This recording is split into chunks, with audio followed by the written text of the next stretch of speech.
आप लगाइए, कैंडल आप लगाइए।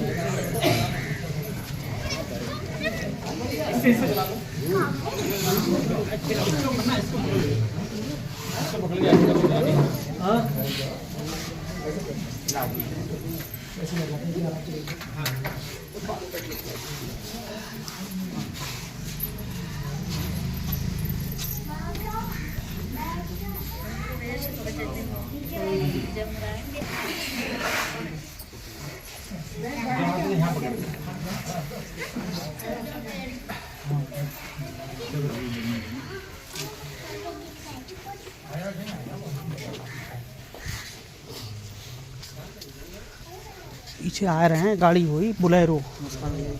अरे मौर्य जी, बढ़ो बढ़ो बढ़ो।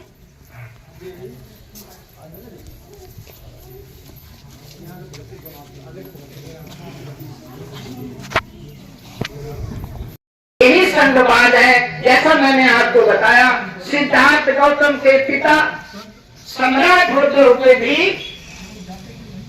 उस सजात को नहीं खत्म करा पाए। इसका मतलब है कि संघ की जो पावर है, संघ की पावर सर्वोपरि है। आज हम लोग इतने बैठे हुए हैं, ये हमारा संघ है, और इसमें कोई भी बात, कोई प्रस्ताव पास होगा, वो पत्थर की लकीर होगी। उसके लिए केवल संघ ही परिवर्तित कर सकता है।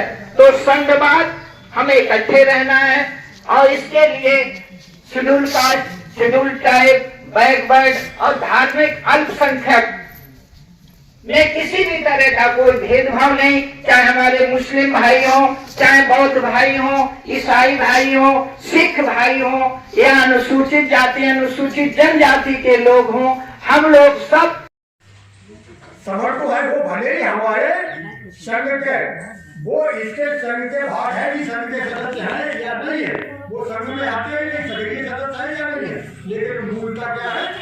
मूल रूप से समर्थ, मूल रूप से समर्थ।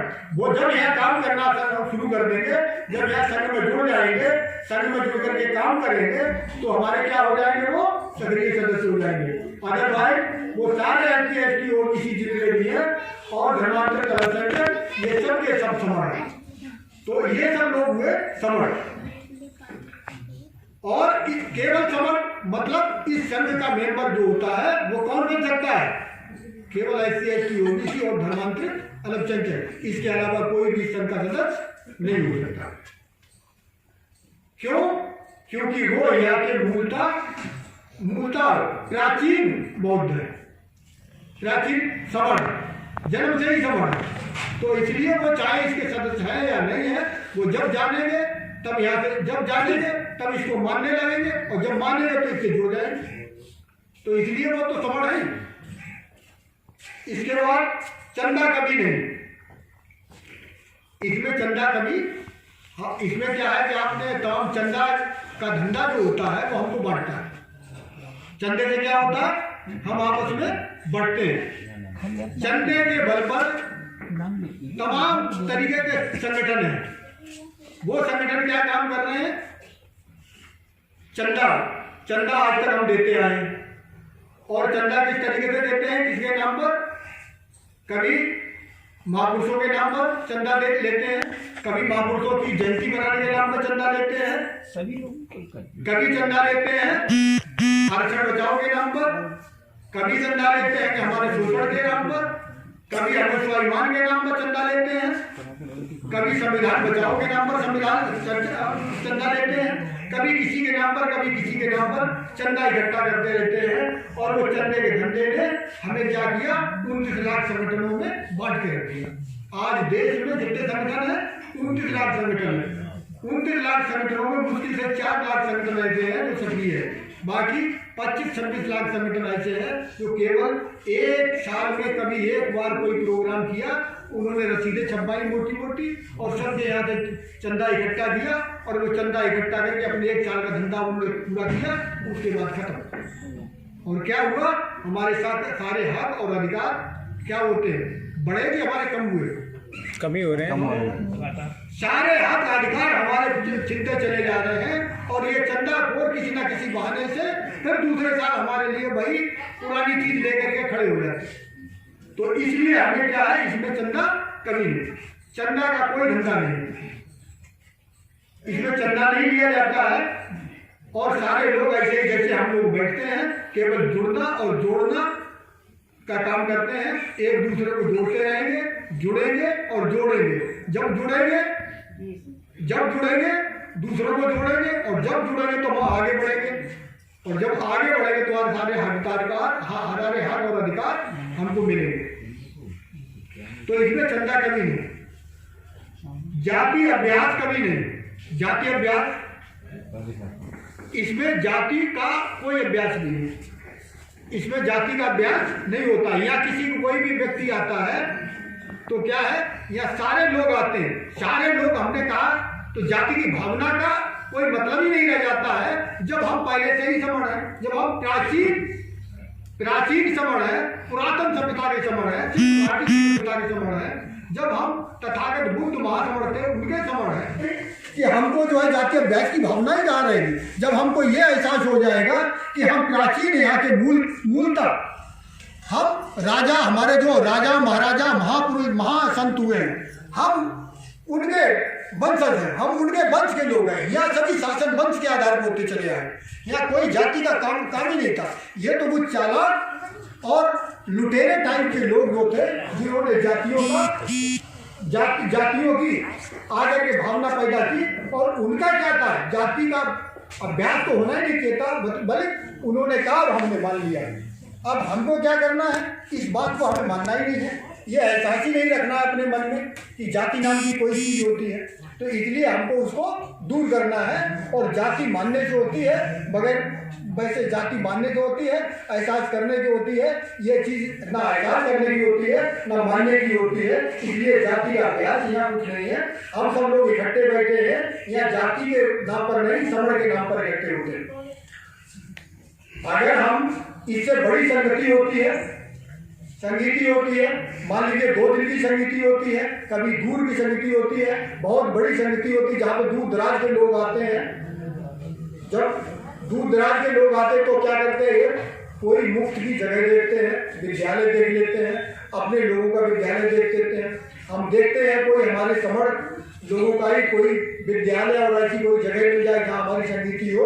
ऐसी जगह पर जब सब बाहर के लोग आते हैं तो क्या करते हैं, वहाँ ये नियम बनाया जाता है, ये कहा जाता है कि अपने घर से 6 पराठे लाइए, 4 पराठे अपने लिए और 2 पराठे, कोई बाहर से कोई आता है, हो सकता है किसी कारणवश या हो सकता है किसी स्थितिवश वो अपने खाना ना ला पाए, तो क्या करेंगे, जो लोग खाना लाते हैं अपना बना करके, वो सारे लोग एक जगह एक टब में इकट्ठा करते हैं। पहले खाना लाते उनसे कहते हैं यहाँ रखते जाइए, एक टब में रखते जाइए, एक टब में सारी सब्जी रखती जाइए और एक टब में ये रखते जाइए। इंटरवल के बाद, इंटरवल होता है संगीति के बाद में, बीच में गैप होता है भोजन के लिए, भोजन अवकाश होता है। उस भोजन अवकाश में क्या करते हैं, हम सारे लोग मिल करके उस भोजन को ग्रहण करते हैं, उस भोजन को सारे लोग एक साथ बैठ करके करते हैं। तो उसमें कौन किसका भोजन है, कौन किसका लाया हुआ क्या है, कोई पता नहीं रहता, बल्कि जिसका भोजन सबका भोजन सब खाते हैं। तो इसमें कोई ऐसा एहसास नहीं होता, तो जातीय अभ्यास का कोई मतलब नहीं होता। और ये जातीय अभ्यास ऐसा है, तो यहाँ 10 लोग तो कहेंगे और 2 लोग तो नहीं कहेंगे, 10 लोग कहेंगे, 10 लोगों की बात मानी जाती है, उसको नियम बनाया जाता है, वो संघ का आदेश बनता है, उसको सारे लोग फॉलो करके मानते हैं। ठीक है, फिर संघ राजनीति में नहीं जाएगा कभी, राजनीति में जाने के कारण लोग सारे संगठन टूट जाते हैं। तो संघ राजनीति में जाने की बात कभी नहीं करता है, संघ के लोग राजनीति कर सकते हैं लेकिन संघ कभी राजनीति में नहीं जाएगा। और नौवां भारत की वापसी कभी नहीं होगी। पहले होता था पंचायत में, गांव में किसी ने भी घटना घट दी और वो लगातार घटना में घटना कराया जा रहा है, तो पंचायत लोग बैठ के कहते इसको सांघिक रूप में बात होती थी और उसको माना जाता था। तो उसी क्रम में कुछ बुद्धिजीवी वर्गों ने सोचा कि क्यों ना हमारा समाज जो बिखरा है उसको इकट्ठा किया जाए, बिखरा है सारा समाज, उसको उसी पुरानी भाषा में पुराने रूप में लाया जाए और जोड़ने की बात करी जाए। बुजुर्गों का सम्मान किया जाए, माता बहनों का सम्मान किया जाए, सबका सम्मान किया जाए और आजकल की खासकर युवा पीढ़ी है आपस में जुड़कर रहे और जोड़ने की बात करें। तो बुद्धिजीवी वर्ग ने कोशिश की कि क्यों ना जोड़ने की बात की जाए, संघ में लाने की बात की जाए, एक जगह इकट्ठा होने की बात की जाए और जुड़ के रहने की बात की जाए। तो उसी क्रम में एक संघ का निर्माण हुआ जो संगठन नहीं है, संघ है। संघ का मतलब हमारे घर में 4 सदस्य हैं, उनमें माता पिता हमारे मुखिया होते हैं, तो वो भी एक सांघिक रूप में रहते हैं। हमें जीवन जीने की कला सिखाई जाती है बचपन से ही, तो हम वैसे ही जुड़ के रहते हैं। इसी प्रकार से घर के मुखिया होते हैं, परिवार होता है, गांव होता है, बिरादरी होती है, जुड़ के रहते हैं, संघ में बने रहते हैं, एक दूसरे की विचारधारा को सुनते हैं, जानते हैं।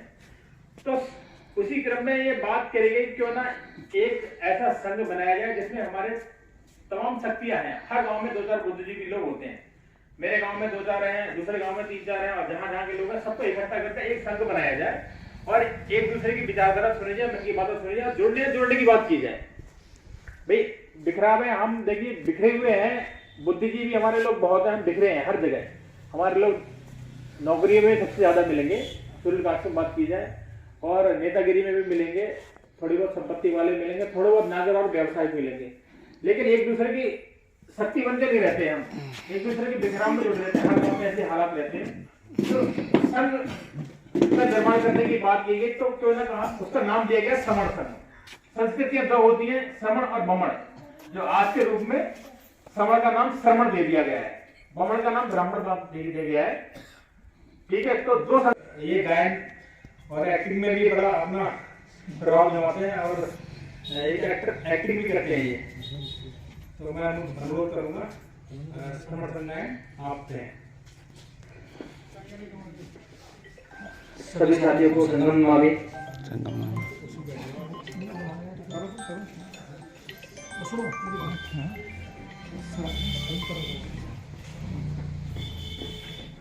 मुझे संघ की तरफ से जो आदेश हुआ है श्रवण संघगान के लिए, तो उसके आदेशानुसार मैं श्रवण संघ गान को प्रस्तुत कर रहा हूँ।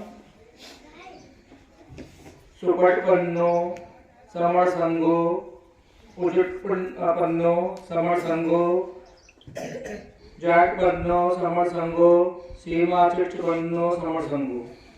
ऐ श्रवण संघो पहुनेयो, पावनेयो, देख रहियो, अलग रहियो, अनुत्तर पूर्वोत्तम लोक शासित संगम जीवित पर्यंत शरणं गच्छामि।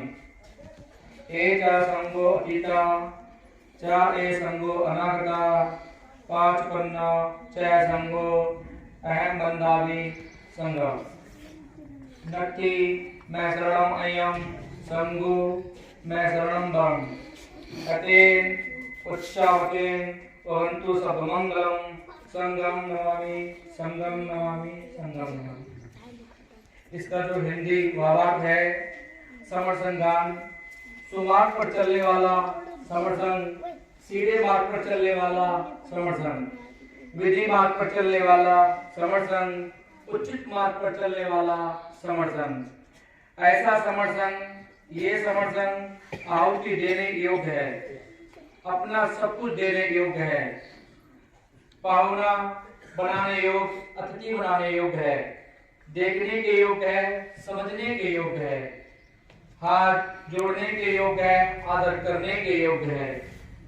ये लोगों के पुण्य खेत में लाजवाब है, पुण्य के खेत। मैं जीवन भर इसके साथ रहकर संघर्ष को जाता हूँ। पहले भी समण संघ कहा है, और जो समण संघ रहेगा, और जो वर्तमान में समण संघ है, मैं इस समण संघ को वंदन करता हूँ, वंदन करती हूँ। मैं समण संघ के अतिरिक्त अन्य किसी के भी साथ रहकर संघर्ष नहीं करूंगा या नहीं करूंगी। इस सच्ची घोषणा से सभी का मंगल हो।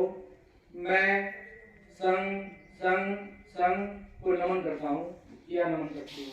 संगम नमामि। रहने को कितना अच्छा लग रहा है, हम लोग इकट्ठे हैं, कितना कोई बातचीत नहीं, कुछ नहीं, मेरी बात को सुन रहे हैं, चिंतन कर रहे हैं, मनन कर रहे हैं। ये क्या है?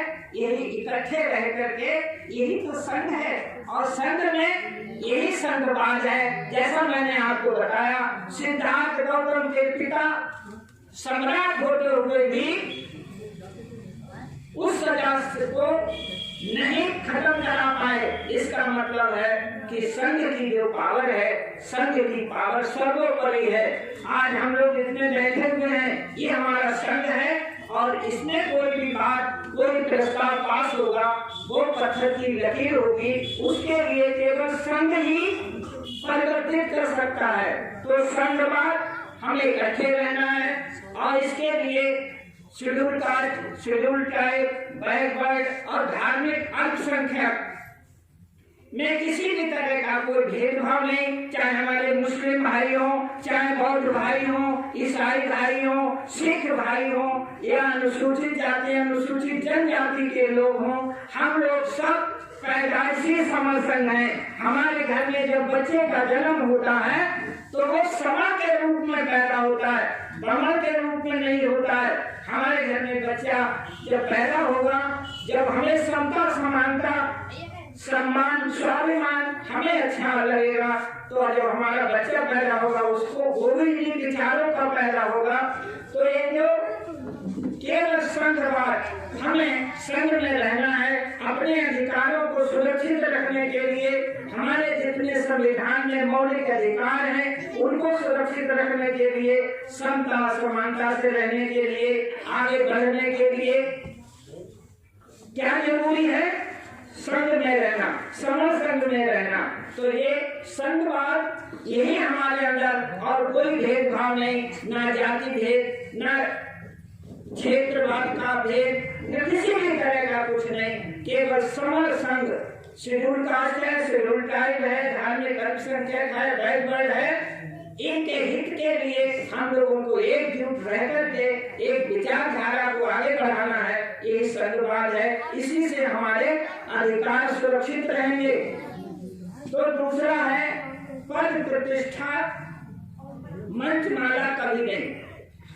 ये समस्या ऐसा है, किसी को ज्यादा सम्मान देना, किसी को नीचे बैठने को कहना, ये बिल्कुल नहीं है। इस जब हम समता से रमण करेंगे, समता से रहेंगे, तो इसमें कोई किसी भी तरह का पद, किसी तरह की प्रतिष्ठा या मंचमाला, किसी को माला पहना दी, किसी को बैच लगा दिया और किसी को उधर जूता चप्पल जहाँ पड़े वहां भी बैठते को जगह नहीं। तो ये भेदभाव, असमानता नहीं, इसमें सारे लोग समता से रहते हैं। तो इसके लिए किसी भी प्रकार का, आपने देखा होगा ये एक कुर्सी रखी है, डॉक्टर अशोक लाल जी यहाँ बैठे थे, ये संघ का आसन है।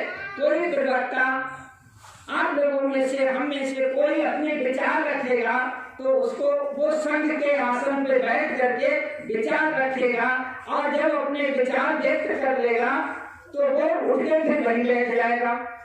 जैसे डॉक्टर अशोक लाल जी बैठ गए, हमारे समर संघ, समर संघ जुड़ेंगे, जीतेंगे, जब जब जीतेंगे, जब जब जीतेंगे, आज जीतेंगे। समर संघ, समर संघ।